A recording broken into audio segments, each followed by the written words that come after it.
Hello and welcome back to another sci-fi narration with me, Zero Option. This week from r/Cryosleep, I am bringing you the sequel to the sci-fi horror The Red Planet by Carlos Roca. Please check out the links to his work in the description below. And with that out of the way, let's read The Lost Voyage.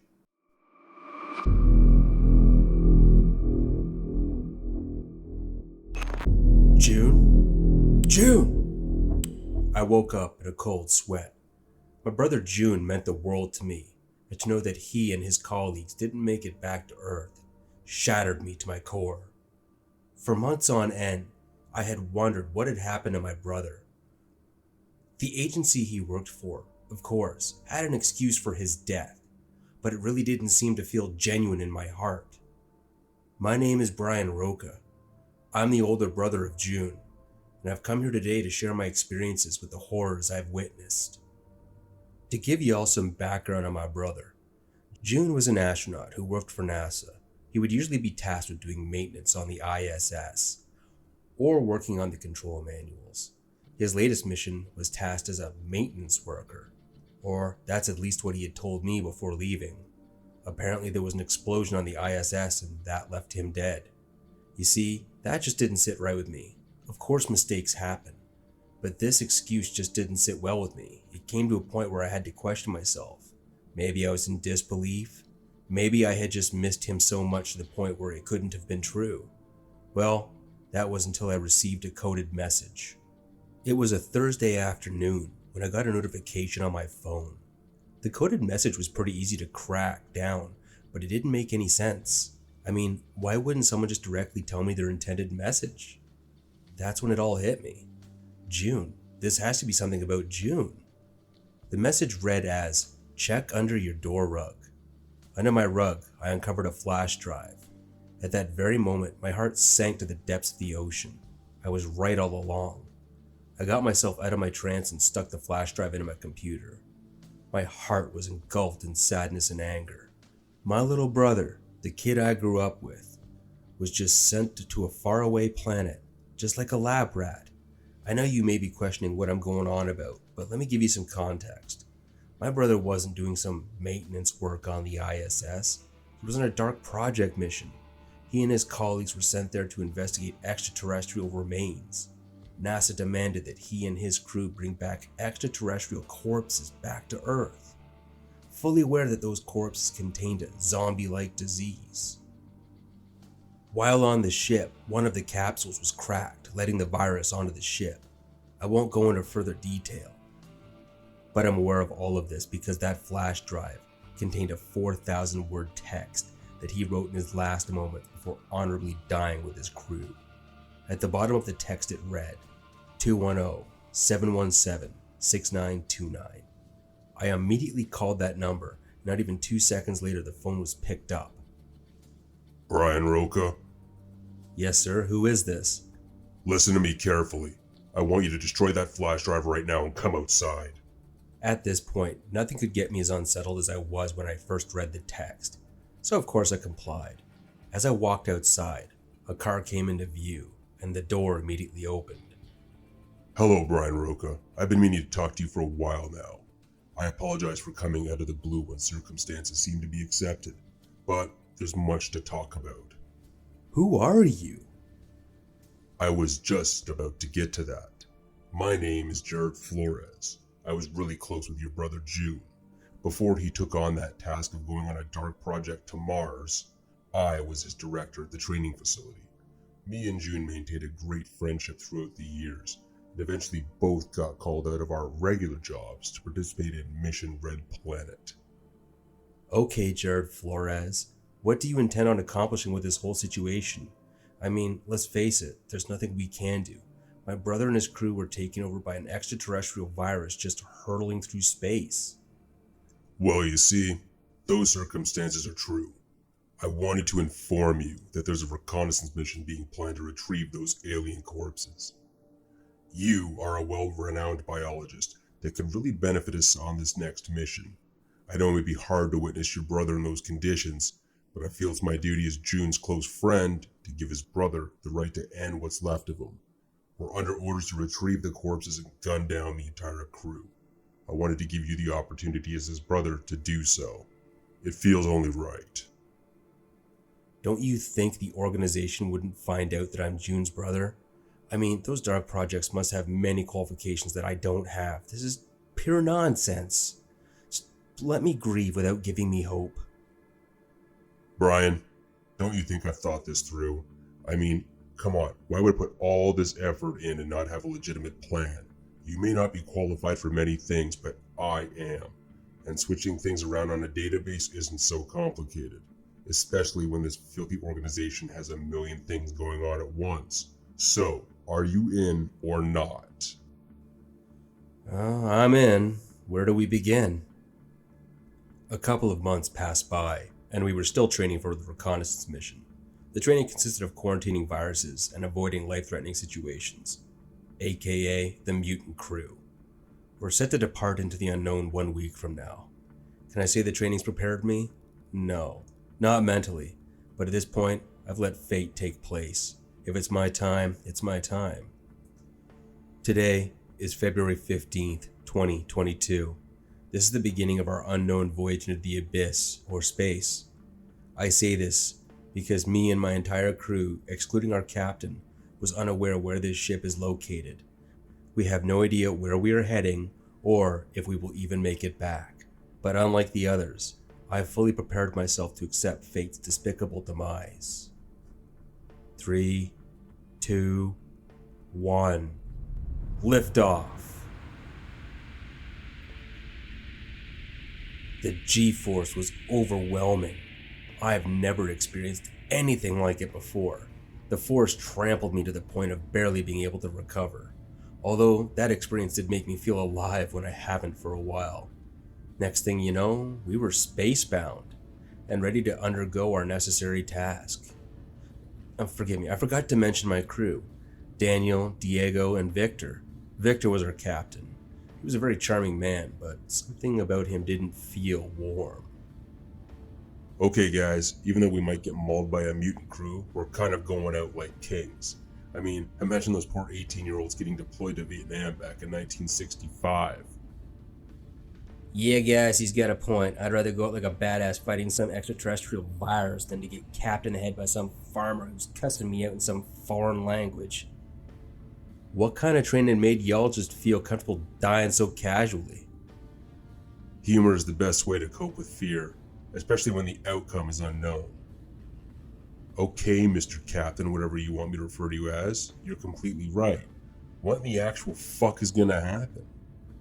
We will complete our task and return home safely. That's what will happen.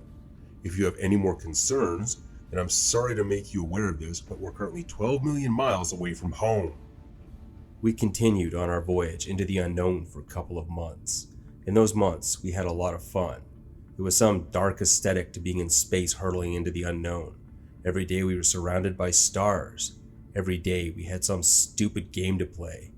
For example, at some point we started playing hide and seek like a bunch of buffoons.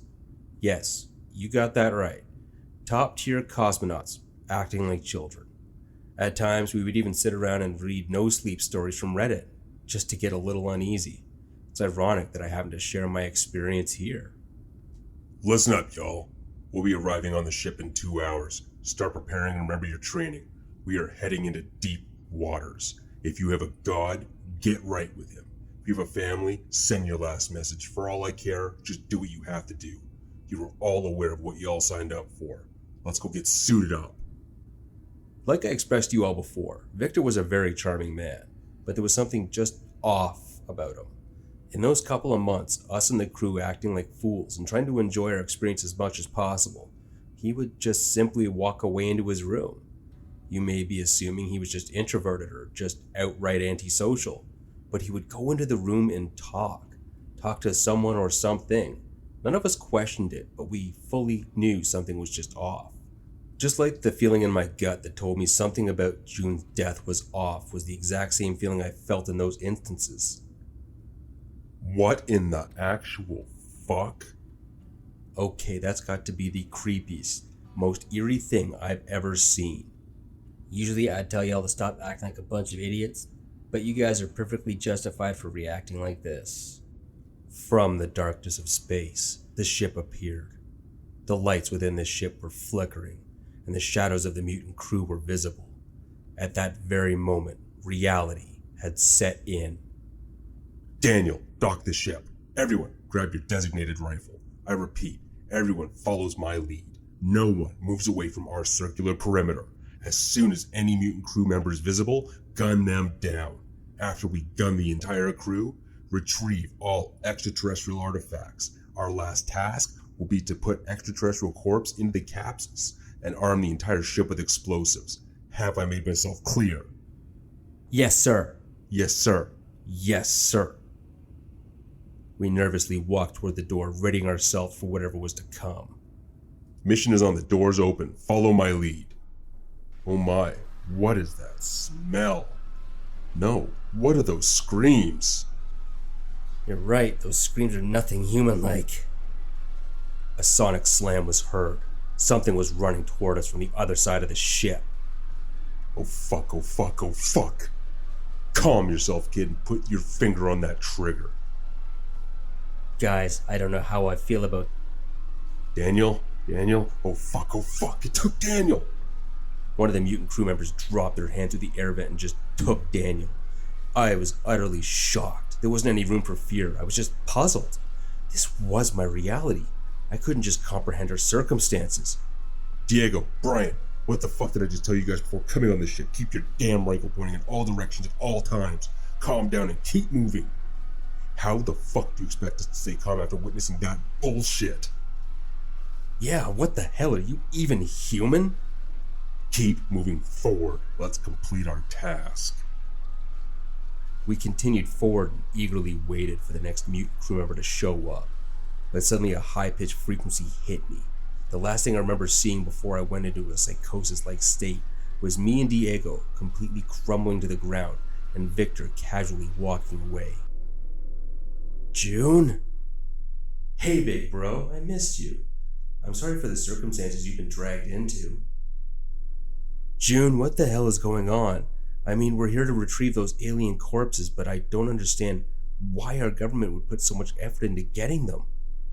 Well, you see, brother, there are mysteries beyond our human comprehension that we will never understand. But know this, brother, you won't leave off on the same page as I did. You're not going to die on this ship, hurtling through the dark abyss of space. You will leave here with what the government wants, and you will live out the rest of your days happily. You hear me? June, I can't express how great of a feeling it is talking to you again. Feels even if you're just a figment of my imagination. Everything's gonna be okay. You will keep going. Life isn't fair. Life wasn't meant to be either. But you will beat the odds. Now get up and go to room 14. There will be something waiting for you there. He smiled at me, and my little brother embraced me. I woke up on the floor and got up to help Diego, who was starting to wake up himself. Diego, I don't have time to explain, but we need to get to room 14. What just happened? I just blacked out. Look, I will explain everything later, but we have to go now. We walked toward room 14 with a sense of urgency. You may be wondering what the inside of the ship looked like. Well, there was blood all over the place, and the lights were flickering. There was this horrible smell, and things were just out of place. One thing utterly left me puzzled, though. After the frequency hit us, it took all the mutant crew down, too. They remained still on the floor. I could view the entire crew other than my brother June. June was nowhere to be seen. Before I almost went into another trance, Diego made me aware that we had arrived at room 14. Brian, it's room 14. We stepped into the room. It seemed to be where the archives were located. We looked around for anything of value or meaning before I gave up and started to believe my imagination had failed me when I heard a voice behind us. Hello, Brian Roca and Diego Munez. We turned around to see a hologram image of something unearthly. Who are you? What are you? Before I could even mutter a word, the AI system spoke up. I am an AI system. I don't have time to inform you about my entire origin or answer many questions, but I'm an extraterrestrial AI system. My creators are an alien species on Mars. I am the only sentient thing left of them. I coded myself onto the ship's programming before the departure from Mars, fearing something like this would occur. I have so many questions. Diego, I'll show you the text that my brother June sent to Earth before his fatal demise. Wait, you're the brother of one of those mutant crew members? Look, I'll explain it all, but let this AI system explain the situation. Before I continue speaking, I need Diego to go back to y'all's ship. What is about to happen will be extremely catastrophic. I need to ensure you guys will have a safe departure. You heard it. Start the ship up and wait for me to come. Alright, I don't know what's going on, but if you're telling me to get out of this place, then I'm all in. Brian, be safe. I can't lose you either. Wait, how could we forget about Victor? I was about to get to that. Diego, do not allow him to board the ship. Now go. Don't ask any more questions. We are running out of time. I'll explain everything when I get back, okay? Brian, we're in some shit. You better not die on me. Your so-called government is infested with extraterrestrial sleeper agents. Their goals vary, but there are many of them. Your friend Victor is one of them. I sent out that frequency in an attempt to communicate with you through your imagination. I simulated June's conscience and projected it in a dreamlike state to lead you to me. So that's why he didn't get affected by that frequency? Exactly. His objective is to shut my programming down and copy it onto a computer system to send back to Earth. Not only that, but to recover the alien corpses, my creators. He's in the process of doing that in the control center. You need to go and kill him. Your government won't know of anything that happened here, because after that is completed, you will arm this entire ship with explosives. That should dispose of the corpses, the crew, and myself. I know this isn't the right time, but what is the meaning to all of this? Why did they need all of these artifacts, including yourself? Well, you see, Brian, I'm the most powerful, complex database that has ever existed. You humans have a limited neuron count. I have endless neurons at my disposal, meaning my intelligence can only grow as time passes. I have lost limitations. If I end up in the wrong hands, then there will surely be a destruction of some sort. You have yet and will never comprehend the things I do, but that is a blessing in disguise. Now go. Do not look back and remember our conversation. Remember what your brother would have said. Farewell, Homo sapien. Before any of this starts, can you do me a favor? Go on. I think it's only right to let my brother June, or whatever's left of him, kill Victor. On my cue, can you turn on the frequency that will awaken him? That is the least I can do. Your brother's corpse is located in room 16. I ran towards room 16, feeling empowered that I had the opportunity to avenge my brother. Once I got there, my heart sank to the deepest, darkest depths of the ocean. His body was completely covered in red markings and patterns. There was large pustules covering his entire body. His face was only barely recognizable. I can't express the anger I felt at that moment. These damn sons of bitches did this to my brother. I fully knew that this revenge was going to be satisfying, to say the least. I picked up what was left of my brother and headed toward the control center. Hey Victor, look, I got one of the alien corpses. Oh hey Brian, did you and Diego barely wake up from that frequency? Yeah, we've started arming the ship with explosives. By the way, what set that frequency off? I have no idea, but we just started doing what we came here to do. Victor, you're not who you say you are, aren't you? Did I hear you correctly? What are you trying to say, Brian? Have you outright lost your mind? Anthropomorphism is the word I'm looking for. You and whoever you work for clearly have something sinister going on. Speak to me, being, or whatever you are. Brian, you've caught me. Even if it is true, if I am some so-called entity, then what would you be able to do? You should have stayed arrogant if you wanted to keep your worthless life. You're one of the smartest and stupidest humans I've ever come across. What was the goal of all this? Do we mean nothing to you? Did my brother June mean anything to you? Oh, I see. We thought something was off about you. I guess we were right, and when I get back, I'm gonna find out who gave us a false identity for you. But your brother is dead. He's right there looking like an idiot, covered in all types of markings, with a face barely recognizable. That's what all of y'all worthless Homo sapiens deserve. You all could never comprehend the works at hand. You all will never understand the grand scheme of things. Talking to me was your greatest achievement of them all. Now you will die. Better than the rest. It's time for me to bow? Shut the fuck up. AI, it's time. I gave out a smirk and ran out of the control center, shutting it off from the rest of the ship.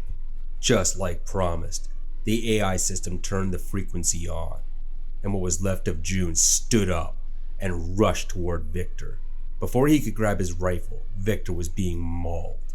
I witnessed the blood oozing from his neck and the frightened, defeated look in his eyes. My brother was avenged. So was I. I armed the entire ship with explosives and left it to turn it to ash. On our way back to Earth, I was explaining everything to Diego. He was extremely shocked, and it took him months to actually accept the events that had just transpired. And I'm writing this all to you now, just like my brother had said before. Some things should just remain a mystery.